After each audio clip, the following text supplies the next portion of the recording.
Good evening. This is All India Radio Kohima. I'm Jonas Yantan with Evening News. The headlines. Prime Minister Narendra Modi says government is heavily investing in technology for creating a modern infrastructure. Chief Minister Neiphiu Rio visits Mao Market fire incident site in Kohima, takes stock of measures taken by fire and emergency services and district administration.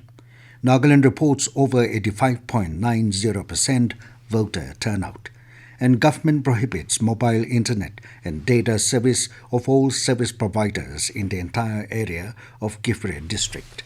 Now the news in detail. Prime Minister Narendra Modi has asserted that the government is heavily investing in technology for creating modern infrastructure, saying the benefits of digital India must reach every section of the society. The Prime Minister was addressing a post-budget webinar on the theme Unleashing the Potential, Ease of Living Using Technology. Modi said this year's Union Budget has emphasized on increasing the ease of living with the help of technology. He added that the changing India of 21st century is continuously empowering its citizens with the power of technology, and people are clearly feeling this change. The Prime Minister highlighted that the government's efforts are making lives of the poor and underprivileged better, and today people do not consider the government as an obstruction but as a catalyst for development. He asked to evaluate the good practices adopted by other countries to improve citizens' services. Modi said the government's policy interventions are now showing result. Nagaland Chief Minister Neiphiu Rio today visited the Mao Market fire incident site in Kohima and took stock of the information and measures taken by the fire and emergency services and the district administration. Rio met the affected families whose shops and residences were burned down in a massive fire incident.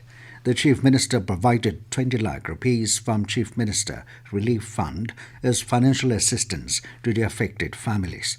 Rio was accompanied by Kohima Deputy Commissioner Shanavas C., Kohima SP Imna Lensa, Kohima Village Telecom Council members and other government officials. Nagaland has reported a large voter turnout in the elections to the 14th Nagaland Legislative Assembly 2023. According to an update from the Office of the Chief Electoral Officer, an approximate voter turnout of 85.90% has been recorded. Kiphire, Longlang Mon, Pogopodo, Zeminu and Woka has recorded over 90% voter turnout in the respective districts. Meanwhile, all the EVMs are being kept in the strong rooms amidst tight security. Counting of votes will be held on 2nd of March.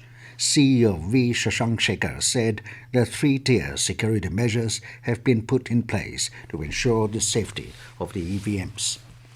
Nagaland government has prohibited mobile internet and data services of all service providers in the entire area of Kiphire district in order to prevent the breach of public peace and tranquility.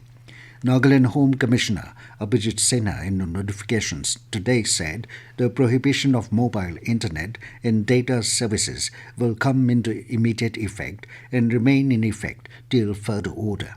Sinha said there is apprehension of grave law and order problems and post-poll violence in Kiphire district. He said mobile internet and data service has been prohibited to prevent misuse of messaging services like SMS, WhatsApp, and other social media platforms for spreading rumors, false information, inflammatory texts, pictures, and videos which may exacerbate the law and order situation.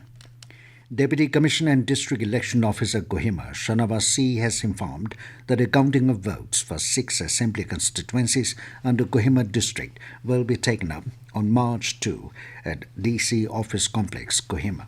All the candidates of Kohima district have been informed that under law, counting agents are to be appointed in Form 18, one for each counting table, plus one for returning officer table with the concerned returning officers.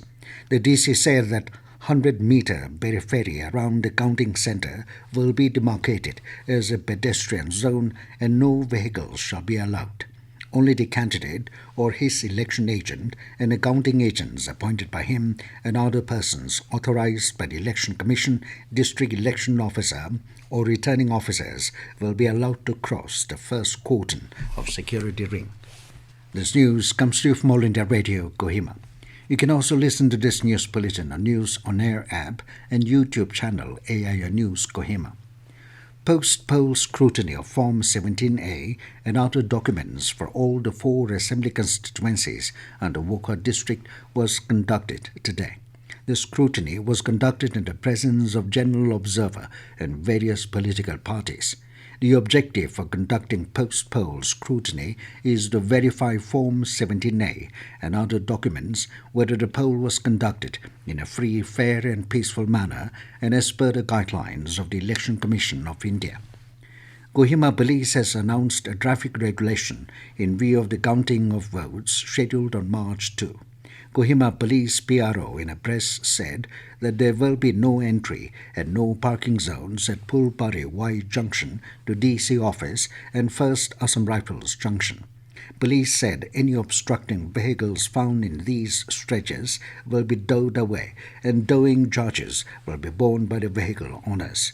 All the citizens have been appealed for support and cooperation for a smooth counting day. In Meghalaya, the overall poll percentage was recorded at 83.59%.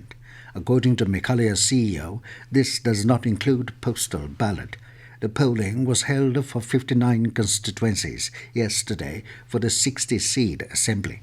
The election to Sohyong constituency has been adjourned due to the death of a candidate. AIR correspondent reports that poll parties have returned and EVMs have been kept in strong rooms at all district headquarters. Counting will take place on 2nd March along with Tripura and Nagaland assembly polls. The government has set the target of Pan India coverage of 5G services will be achieved by the end of next year. Briefing media in New Delhi, Communications and IT Minister Ashwini Vaishnav said 387 districts of the country have already been covered by the 5G services so far. He said under Phase 1 of the 5G coverage, a deadline was set to cover 200 cities by the end of March this year, and the target has been achieved a month before.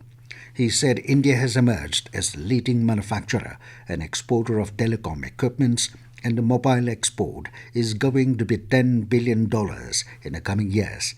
Vaishnav said that the government has taken a slew of policy reforms which has made India a leading manufacturer of telecom equipment, research and development, and 5G rollout. Talking about a proposed telecom bill, the IT and Communications Minister expressed hope that it will be passed in the coming monsoon session of Parliament. The Union Health Ministry has issued a national action plan to states and union territories on heat-related illnesses and asked them to take effective steps to address the impact of heat in the summer season. The ministry has also asked the state health authorities to disseminate the guidelines to all the districts. A letter written by the Health Secretary Rajesh Bhushan to all the chief secretaries of the states said, from 1st March, daily surveillance on heat-related illnesses on the National Programme on Climate Change and Human Health in all states and districts will be conducted on Integrated Health Information Platform.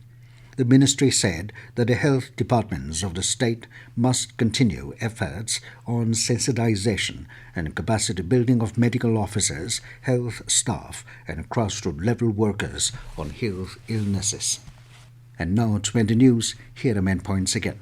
Prime Minister Narendra Modi says government is heavily investing in technology for creating modern infrastructure. Chief Minister Neiphiu Rio visits Mao Market fire incident site in Kohima, takes stock of measures taken by fire and emergency services and district administration. Nagaland reports over 85.90% voter turnout.